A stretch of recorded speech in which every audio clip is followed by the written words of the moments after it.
everybody, it's Baby Yoda. Can you guess who I am based on these clues? Clue number 1. I love when my students reach their goals, but scoring goals is my favorite after-school activity. Clue number 2. I think rainbows are magical, but yellow is my favorite color. And clue number 3. I love fidgets, specifically poppet fidgets. Today we're going to read Enemy Pie by Derek Munson, illustrated by Tara Callahan King. Let's get started.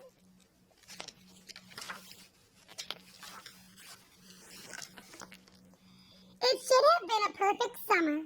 My dad helped me build a treehouse in our backyard. My sister was at camp for 3 whole weeks, and I was on the best baseball team in town. It should have been the perfect summer, but it wasn't. It was all good until Jeremy Ross moved into the neighborhood, right next door to my best friend Stanley. I did not like Jeremy Ross. He laughed at me when he struck me out in a baseball game. He had a party on his trampoline, and I wasn't even invited, but my best friend Stanley was. Jeremy Ross was the one and only person on my enemy list. I never even had an enemy list until he moved into the neighborhood. But as soon as he came along, I needed one. I hung it up in my treehouse where Jeremy Ross was not allowed to go. Dad understood stuff like enemies. He told me that when he was my age, he had enemies too. But he knew of a way to get rid of them. I asked him to tell me how. Tell you how? I'll show you how, he said. He pulled a really old recipe book off the kitchen shelf. Inside, there was a worn-out scrap of paper with faded writing. Dad held it up and squinted at it.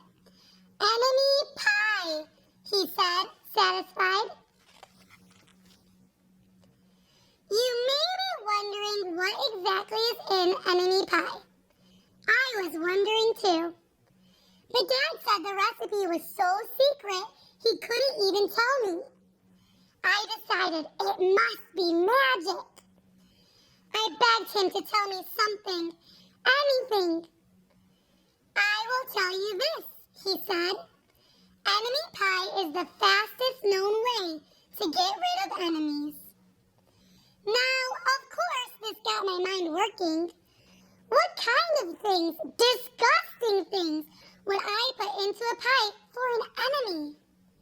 I brought Dad some weeds from the garden, but he just shook his head.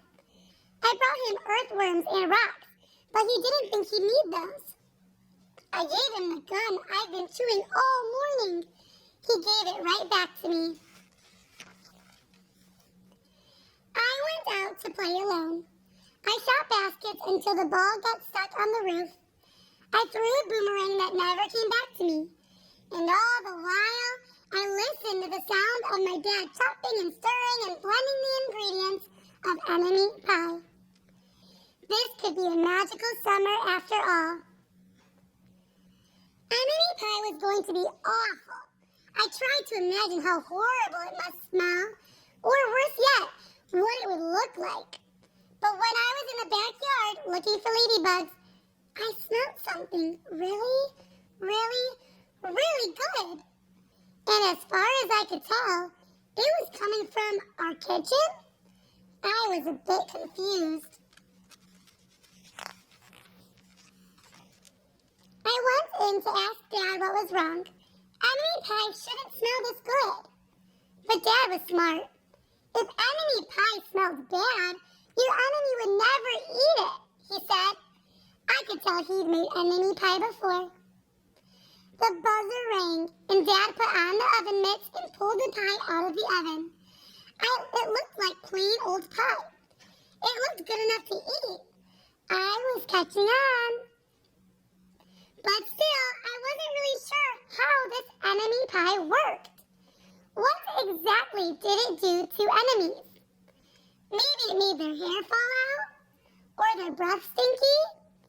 Maybe it made bullies cry. I asked Dad, but he was no help. He wouldn't tell me a thing. But while the pie cooked, he filled me in on my job. He talked quietly. There is one part of enemy pie that I can't do. In order for it to work, you need to spend a day with your enemy. Even worse, you have to be nice to him. It's not easy, but that's the only way the enemy pie can work. Are you sure you want to go through with this? Of course I was. It sounded horrible. It was scary, but it was worth a try. All I had to do was spend one day with Jeremy Ross. Then he'd be out of my hair for the rest of my life. I rode my bike to his house and knocked on the door. When Jeremy opened the door, he seemed surprised. He stood on the other side of the screen door and looked at me, waiting for me to say something. I was nervous. Can you play? I asked. He looked confused. I'll go ask my mom, he said. He came back with his shoes on his hand. His mom walked around the corner to say hello. You boys stay out of trouble, she said, smiling. We rode bikes for a while and played on the trampoline. Then we made some water balloons and threw them at the neighborhood girls. But we missed. Jeremy's mom made us lunch. After lunch, we went to my house. It was strange, but I was kind of having fun with my enemy. He almost seemed nice, but of course I couldn't tell Dad that since he had worked so hard to make this enemy pie.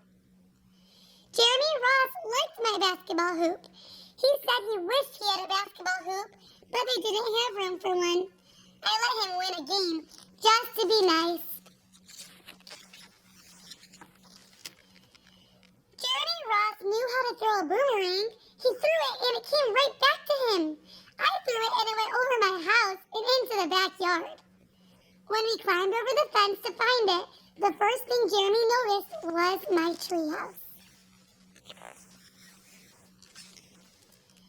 My treehouse was my treehouse. I was the boss. If my sister wanted in, I didn't have to let her in. If my dad wanted in, I didn't have to let him. And if Jeremy wanted in, can we go in it? He asked. I knew he was going to ask me that, but he was the top person, the only person on my enemy list. And enemies aren't allowed in my treehouse. But he did teach me to throw a boomerang, and he did have me over for lunch, and he did let me play on his trampoline. He wasn't being a very good enemy. Okay, I said, but hold on. I climbed up ahead of him and tore the enemy list off the wall.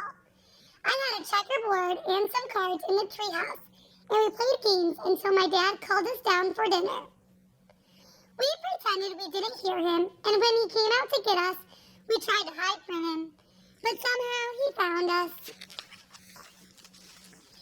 Dad made us macaroni and cheese for dinner, my favorite. It was Jeremy's favorite too. Maybe Jeremy Ross wasn't so bad after all. I was beginning to think that maybe we should just forget about enemy pie. But sure enough, after dinner, Dad brought out the pie. I watched as he cut the pie into 8 thick slices. Dad, I said, it sure is nice having a new friend in the neighborhood. I was trying to get his attention and trying to tell him that Jeremy Ross was no longer my enemy. But Dad only smiled and nodded. I think he thought I was just pretending. Dad dished up 3 plates side by side with big pieces of pie and giant scoops of ice cream. He passed one to me and one to Jeremy. Wow, Jeremy said, looking at the pie. My dad never makes pies like this. It was at that point that I panicked. I didn't want Jeremy to eat that enemy pie. He was my friend. I couldn't let him eat it. Jeremy, don't eat it. It's bad pie. I think it's poisonous or something. Jeremy's fork stopped before reaching his mouth. He crumbled his eyebrows and looked at me funny. I felt relieved. I had saved his life. I was a hero. If it's so bad, Jeremy asked, then why has your dad already eaten half of it? I turned to look at my dad. Sure enough, he was eating enemy pie. Good stuff, he mumbled through a mouthful. And that was all he said. I sat there watching them eat enemy pie for a few seconds. Dad was laughing. Jeremy was happily eating, and neither of them was losing any hair. It seemed safe enough, so I took a tiny taste. Enemy pie was delicious. After dessert, Jeremy rode his bike home, but not before inviting me over to play on his trampoline in the morning. He said he'd teach me how to flip. As for enemy pie, I still don't know how to make it. I still wonder if enemies really do hate it, or if their hair falls out, or their breath turns bad. But I don't know if I'll ever get an answer, because I just lost my best enemy. I hope you guys enjoyed the book.